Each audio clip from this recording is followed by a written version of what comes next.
Hi friends, எல்லோரும் எப்படி இருக்கீங்க? இன்றைக்கி வாங்க என்ன பண்ணியிருக்கேன்னு சொல்கிறேன். இன்றைக்கி பாலக்கீரையில் கடையில் பண்ணியிருக்கேன். அப்புறம் வாழைக்காய் வறுவல் பண்ணியிருக்கேன். இது ரெண்டும் எப்படி பண்ணுறதுன்னு பார்க்கலாம். இப்போது பாருங்கள், முதல்ல குக்கர் வச்சுருங்க. அடுப்பு மேலே அடுப்பான்னு ஒரு ஒரு ஒரு 1 லிட்டர் தண்ணி போட்டிருக்கேன். அதில்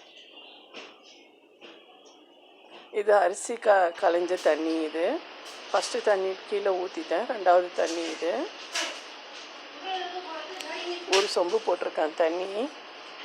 பாருங்கள், பாலக்கீரை நல்லா சுத்தமாக எல்லாம் இது எடுத்துட்டு காம்பெல்லாம் எடுத்துகிட்டு நல்லா கழுவி வச்சுருக்கேன். வாஷ் பண்ணி அந்த தண்ணி கொதிக்கும் போது அந்த கீரையை போட்டுருங்க. அதில் இது நல்லா வேகட்டும்.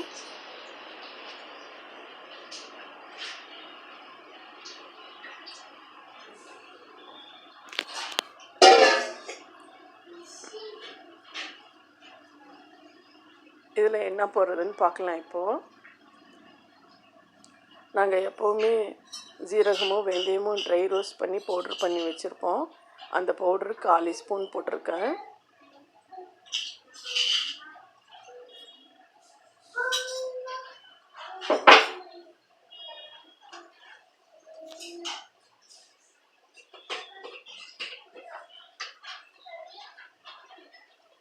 அப்புறம் மிளகாத்தூள் 1 ஸ்பூன் போட்டுக்கோங்க. உங்கள் டேஸ்ட்டுக்கு ஏற்ற மாதிரி போட்டுக்கோங்க மிளகாத்தூள். இப்போ இந்த கீரை நல்லா மசிகிற வரைக்கும் நல்லா வேகட்டும். கீரை கொஞ்சம் நேரம். அந்த தண்ணி இருக்கு இல்லையா, அந்த தண்ணி பாதியாக ஆகிட்டோம். இது வரைக்கும் வேகட்டும் கீரை.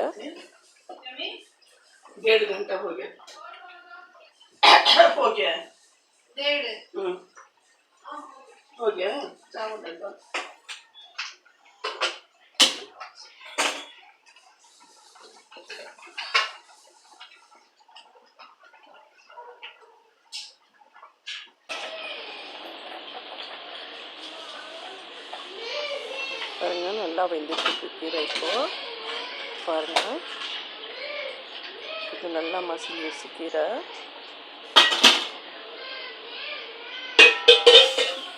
இந்த அப்படி வேற குண்டால மாற்றிடலாம். இது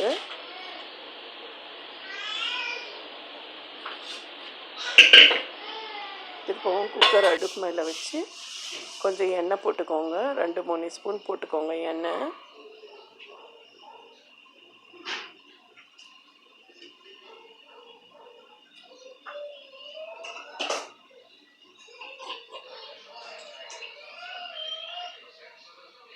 எண்ணெய் காஞ்சதுக்கப்புறமா ஒரு 1/4 ஸ்பூன் கடுகு போட்டுக்கோங்க. கடுகு நல்லா வெடிக்கிட்டோம்.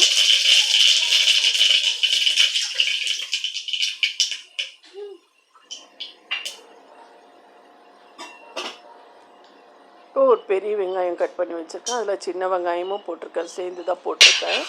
பூண்டு ஒரு கட்டு போட்டிருக்கேன். பூண்டு ஒரு 12 பல் 10 பல் இருக்கும் பூண்டு. அதையும் இந்த வெங்காயத்தை இந்த எண்ணெயில் போட்டு நல்லா சவக்கிற வரைக்கும் வறுத்துக்கோங்க.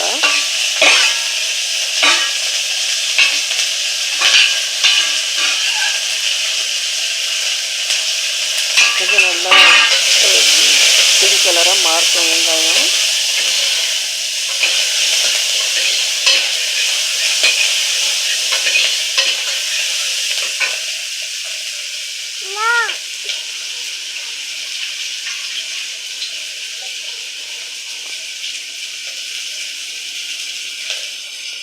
கொஞ்சம் கருவேப்பிலை போட்டுக்கலாம். அதில்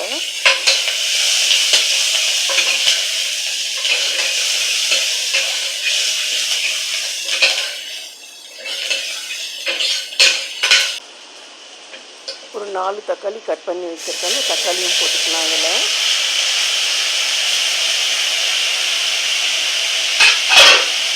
இதில் புளி போடாமல் செய்கிறதுனால ஒரு 4 தக்காளி போட்டால் நல்லாயிருக்கும் டேஸ்ட்டாக.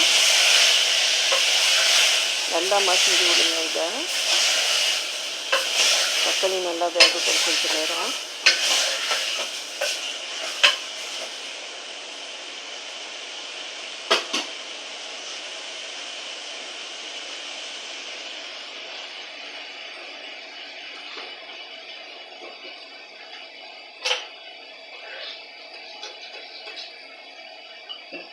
உங்கள் டேஸ்ட்டுக்கு ஏற்ற மாதிரி உப்பு போட்டுக்கோங்க.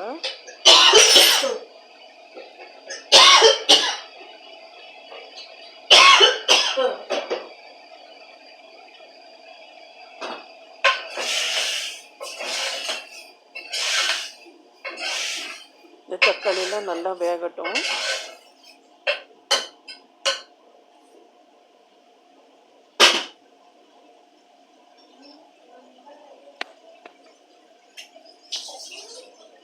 கொஞ்ச நேரம் தக்காளி வேகத்துக்கு கொஞ்ச நேரம் மூடி விட்டுடலாம். நல்லா மசிஞ்சிடுச்சு தக்காளி.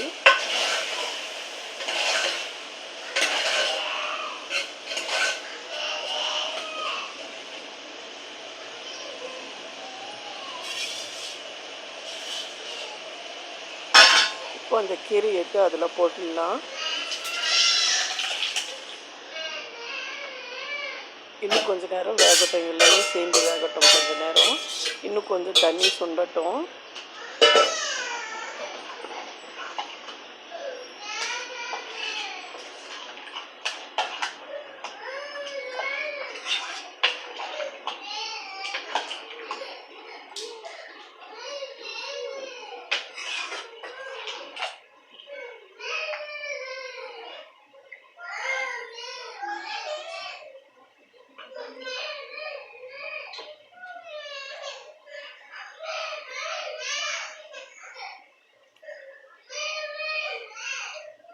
ஒரு 5 நிமிஷம் வேகட்டும்.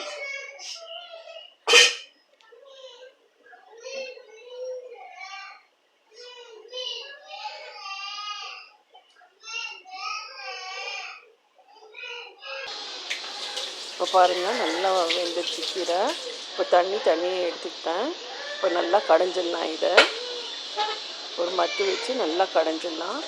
அந்த பூண்டெல்லாம் நல்லா மசிஞ்சிட்டோம். தக்காளியும் நல்லா மசிஞ்சிடும்.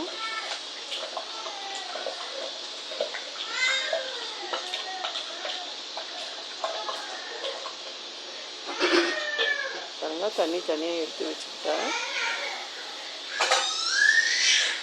நல்லா கடைஞ்சதுக்கப்புறமா அந்த தண்ணி சேர்த்துக்கலாம். அதில்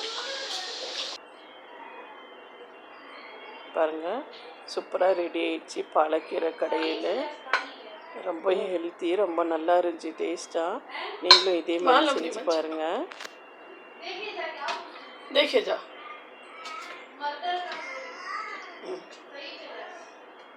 பாருங்கள், வாழைக்காய் வறுவல்.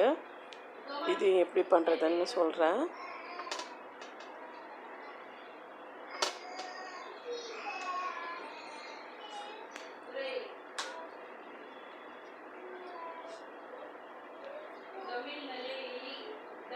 ரொம்ப சூப்பராக இருந்துச்சுங்க.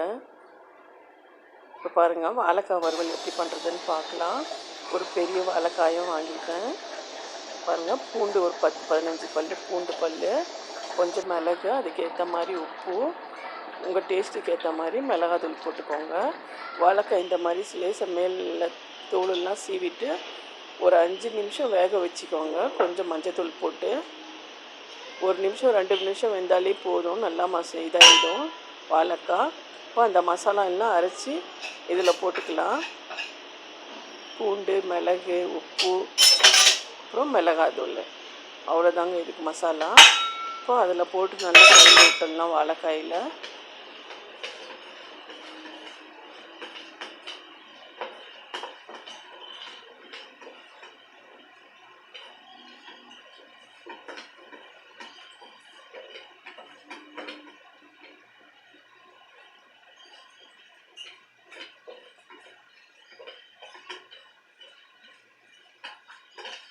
நான் இடித்து தான் போட்டேன், அதனால் அது ஒட்ட மாட்டேன்து. கொஞ்சமாக தண்ணி போட்டு பிசைஞ்சால் நல்லா இதாகிடும். மசாலாலாம் நல்லா சேர்ந்துடும் அதில்.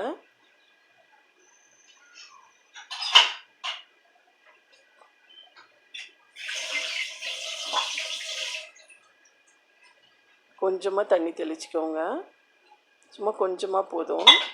இப்போ நல்லா சேர்ந்துடும் மசாலா. அதெல்லாம் நல்லா ஊட்டிக்கும் மசாலா. இப்போ பாருங்கள், நல்லா ஒட்டிடுச்சு.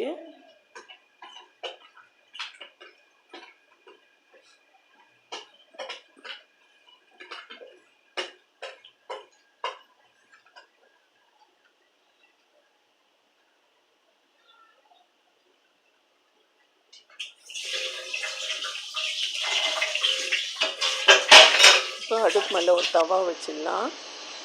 சும்மா கொஞ்சமாக எண்ணெய் போட்டால் போதும். ஒரு 4-5 ஸ்பூன் போட்டால் போதும் எண்ணெய். ரவா காய்ஞ்சோடனே அதில் ஒன்று ஒரு பீஸாக போட்டுக்கோங்க.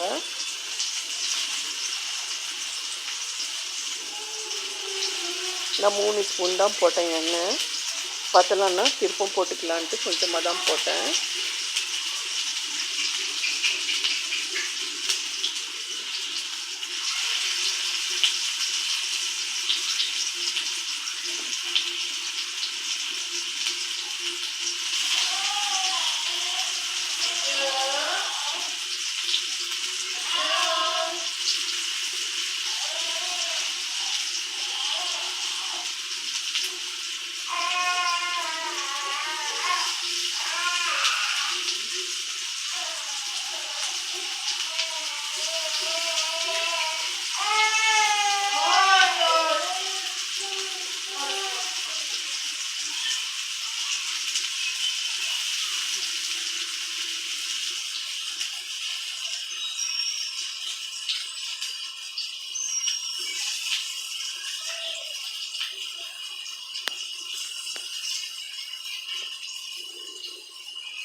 வாழைக்காய் முதல்லே வெந்திருக்குங்க.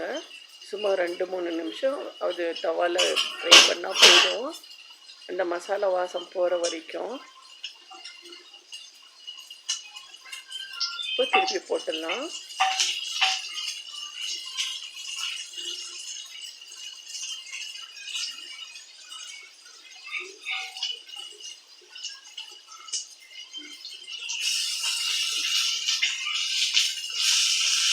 ரொம்ப டேஸ்ட்டாக இருக்கும். நீங்களும் செஞ்சு பாருங்கள். செஞ்சு பார்த்துட்டு எப்படி இருக்குன்னு சொல்லுங்கள். எங்கள் சேனலுக்கு லைக் பண்ணுங்கள், ஷேர் பண்ணுங்கள், சப்ஸ்கிரைப் பண்ணுங்கள் மறக்காமல். பாருங்கள், நல்லா இந்த மசாலாலாம் நல்லா இதாகிடுச்சு.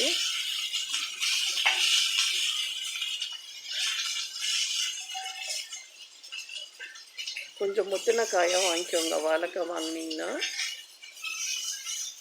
அப்போ தான் ரொம்ப டேஸ்ட்டாக இருக்கும்.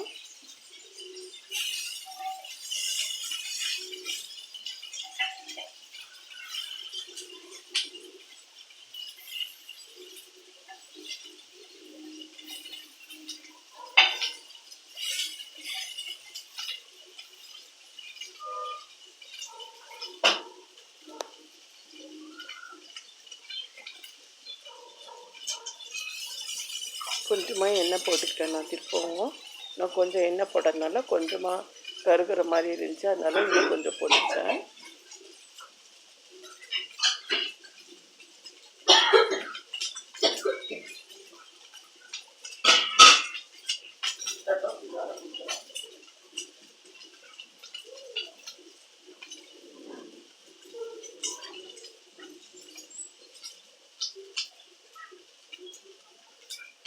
இதே மாதிரி நீங்களும் செஞ்சு சாப்பிட்டு பாருங்கள். எங்கள் சேனலுக்கு லைக் பண்ணுங்கள்.